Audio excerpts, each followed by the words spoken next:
और अगली बड़ी जानकारी भी चंडीगढ़ से आप तक पहुंचा रहे हैं, जहां कैबिनेट मंत्री कृष्ण बेदी का बयान। इंडिया न्यूज से खास बातचीत में बोले कृष्ण बेदी, कहा मंडियों में सभी प्रकार की व्यवस्था की गई है।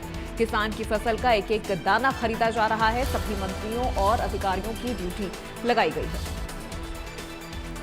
तो इंडिया न्यूज से खास बातचीत में कृष्ण बेदी ने कहा कि मंडियों में सभी प्रकार की व्यवस्था की गई है। किसानों को किसी भी तरह की परेशानी नहीं आने दी जाएगी। इसके अलावा उन्होंने कहा कि एक एक दाना किसानों की फसल का सरकार खरीद रही है।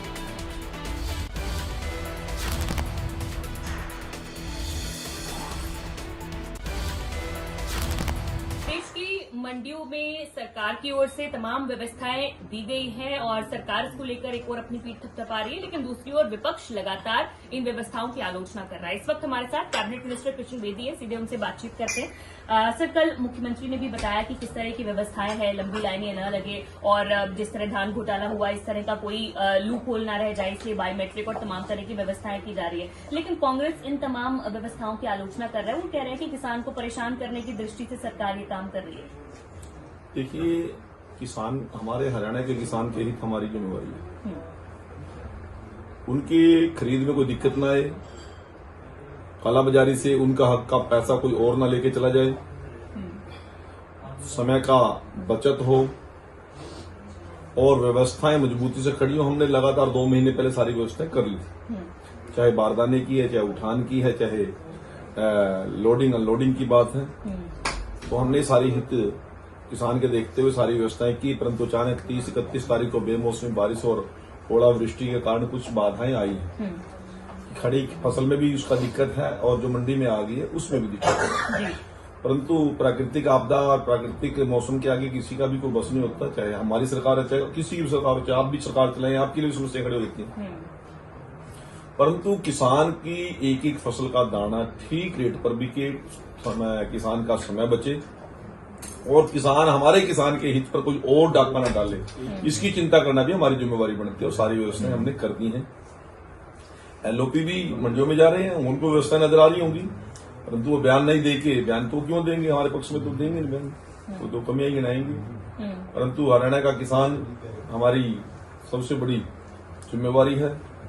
उनको ठीक 48 घंटे के बाद ये फार्म कटने के बाद पैसा उनके अकाउंट में पहुंच जाए और उनका एक फसल का एक दाना सही कीमत पर बिके। इसकी चिंता मुख्यमंत्री जी ने कल प्रेस में भी की है, हम भी कर रहे हैं। सभी मंत्रियों की, सभी वरिष्ठ अधिकारियों को जिला वाइज हमने ड्यूटी लगाई है और उसकी चिंता पूरा प्रदेश के हम कर रहे हैं। लेकिन सर, जिस तरह से आज सुबह राव नरेंद्र कांग्रेस के प्रदेशाध्यक्ष है, उन्होंने एक आरोप लगाया कि जो मॉइस्चर मापने के लिए मशीन होती है, वो कह रहे हैं जो सरकार की मंशा नहीं, अधिकारियों की मंशा नहीं खरीद की, क्योंकि सरकारी जो ऐसी मशीन है उस पर कहीं ना कहीं मॉइस्चर कंटेंट जो है वो गेहूं की खरीद में ज्यादा आ रहा है और अगर वही प्राइवेट मशीन में नापा जाता है तो वही मॉइस्चर कंटेंट में 3 से 4% की गिरावट दर्ज की जा रही है। देखिए, बिल्कुल ठीक बात आप कह रहे हैं, परंतु राव नरेंद्र जी ने भी सरकार में मंत्रिमंडल में संभाला, उन्होंने मंत्री रहे हैं। उनके आदरणीय फादर साहब राव बंसी सिंह जी भी मंत्री रहे हैं, बड़ा लंबा समय उनका सरकार में रहा है।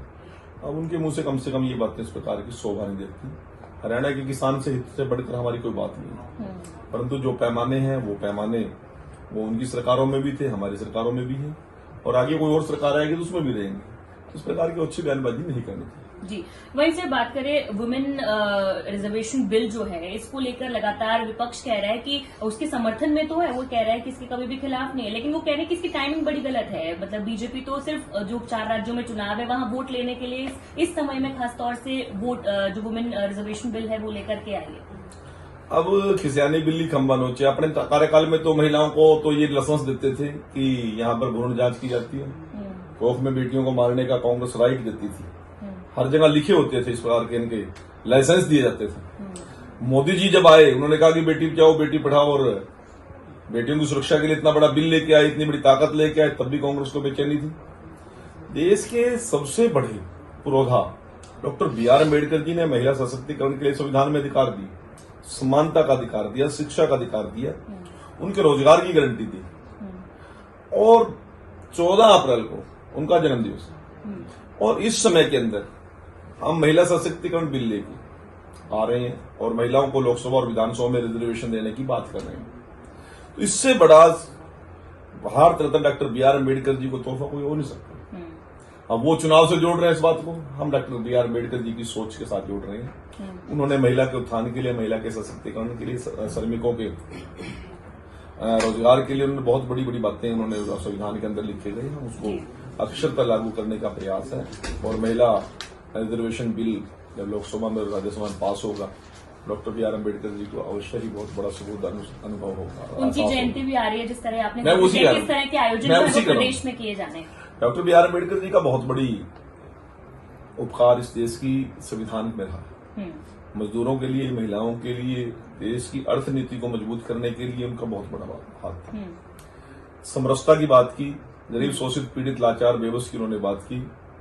आज उनको जयंती समारोह हम बड़ी धूमधाम से मनाने का काम कर रहे हैं। एक सप्ताह तक लगातार हमारे ये कार्यक्रम चलेंगे। 13 तारीख को doctor B are Ambedkar ji के जहां पर भी स्टैच्यू हैं, जहां पर उनके नाम के जो पुस्तकालय हैं, शिक्षण संस्थान है, छात्रावास हैं, तो वहां पर हम जाके सफाई और स्वच्छता का कार्यक्रम चलाएंगे। और 14 तारीख को सुबह माल्यार्पण करके मिठाई बांटने का काम करेंगे। 13 तारीख की रात को दीपोत्सव उन स्टैच्यूज पे करेंगे। और 14 तारीख को मुख्यमंत्री जी इंद्रधनुष स्टेडियम के अंदर पंचकुला में एक बहुत बड़ा आयोजन doctor B are Ambedkar ji की जयंती समारोह पर वो करेंगे। और उस कार्यक्रम की अध्यक्षता की जिम्मेवारी मेरी है। सभी मंत्रीगण, सभी विधायकगण, हमारे सांसदगण उस कार्यक्रम में रहेंगे और doctor B are Ambedkar ji की जयंती पर उनके किए हुए कामों को स्मरण करने का हम काम करेंगे। जी, वहीं इसी के साथ सर मेरा एक सवाल ये है कि जिस तरह 4 राज्यों में चुनाव है, अगर खासतौर से हम पश्चिम बंगाल की बात करें तो क्या आपको लग रहा है कि बीजेपी वहां दावा कर रही है, मुख्यमंत्री भी वहां पर कई दौरे उनके लग चुके हैं, अभी कुछ और भी लगने हैं, किस तरह का माहौल आपको नजर आ रहा है? दावा कर रही है बीजेपी? मेरी अब रात भी बात हो रही थी, हमारे बहुत से साथी उस चुनाव में गए, असम चुनाव में भी, केरला चुनाव में भी, और पश्चिम बंगाल में भी, और पुडुचेरी में भी हमारे लोग गए हैं। बात हो रही थी, वातावरण बड़ा सुखद है। 100% बीजेपी की सरकार बनेगी और ममता बनर्जी जी का जो कुशासन है उसका अंत होगा। जी, बहुत शुक्रिया बातचीत करने के लिए। कैबिनेट मिनिस्टर कृष्ण बेदी बातचीत कर रहे थे, जिन्होंने कहा है कि चारों ही राज्यों में बहुत अच्छा माहौल है, बीजेपी की जीत का दावा जो है वो किया है। इसी के साथ साथ उन्होंने अम्बेडकर जयंती पे प्रदेश भर में जो कार्यक्रम किए जा रहे हैं उन तमाम कार्यक्रमों की भी जानकारी दी। कैमरा पर्सन विकास के साथ साक्षी शर्मा, इंडिया न्यूज हरियाणा, चंडीगढ़। चलिए बढ़ते अगली खबर की ओर। अगली बड़ी जानकारी आ रही है सामने। इस वक्त की बड़ी खबर आप तक